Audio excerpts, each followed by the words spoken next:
جمیله خپلو ملګرو ته میلمستیا کې پاستي پخوي. هر پاستی یې په 12 برخو غوڅ کړی دی.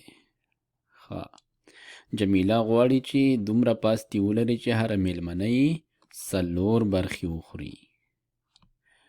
او میلمستیا ته یې خپلې 14 ملګري راغوښتي دي. که جمیله 7 پاستي پاخه کړي، 7 پاستي، نو وروسته له هغه چې هره میلمنه یې 4 برخې وخوري، 100 برخې به ورسره اضافه پاتې شي. نو د دې د معلومولو لپاره موږ به راځو، لومړی به د ټولو برخو شمیر معلوموو، بیا به هغه برخې معلومې کړو چې میلمانه یې خوري، او پای کې به هغه برخې معلومې کړو چې وروسته ورسره اضافه پاتې کیږي. نو تاسو ویډیو ودروئ او د دې د پیدا کولو کوښښ وکړئ. نو راځو پیل کې مونږه د ټولو برخو شمیر معلومو. که چیرې 7 پاستي پخې کړي وي، نو دلته لیکو چې 7 دا څه شی دی؟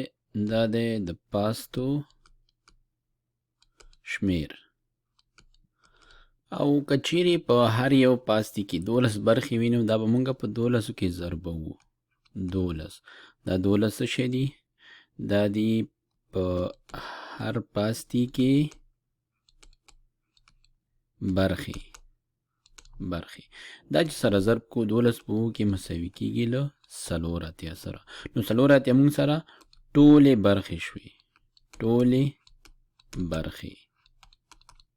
نو دا ټولې 4 برخې ورسره لري. اوس راځو هغه برخې شمارو چې میلمنو خوړلې دي. نو موږ سره 14 میلمنې دي. نو 14 میلمنې دا لیکو د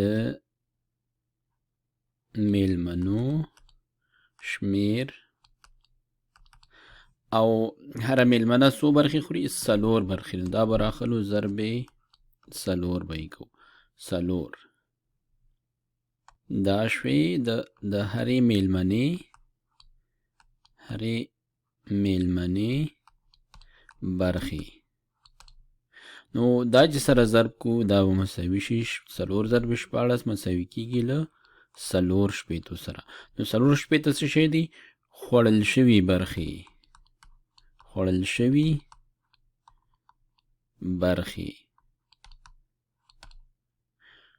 نو پاتې به څو اضافي برخې به ورسره پاتې وي.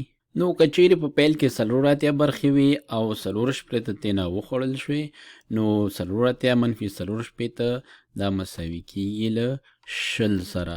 نو دې سره 20 اضافي برخې پاتې دي.